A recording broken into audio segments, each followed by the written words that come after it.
حضرت ابو طلحہ رضی اللہ تعالیٰ عنہ بیٹا شدید بیمار ہے، مزدور آدمی تھے، کئی دنوں سے گھر تھے۔ بیوی کہنے لگی اگر آپ گھر میں بیٹھے رہیں گے تو کھائیں گے کہاں سے؟ جاؤ آپ مزدوری کرو، میں بیٹے کو دیکھتی ہوں۔ ابو طلحہ مزدوری کرنے چلے گئے، شام کو آئے تو بیٹا فوت ہو چکا تھا۔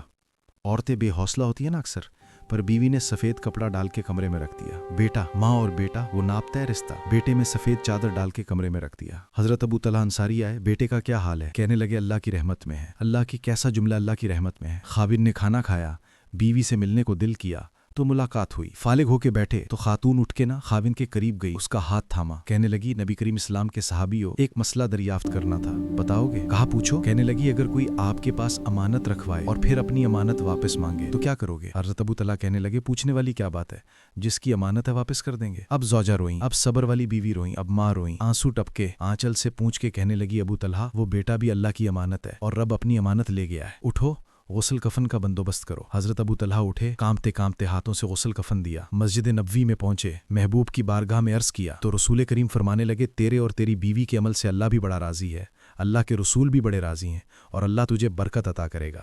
صحابہ کہتے ہیں پھر اللہ نے انہیں 9 بیٹے عطا فرمائے۔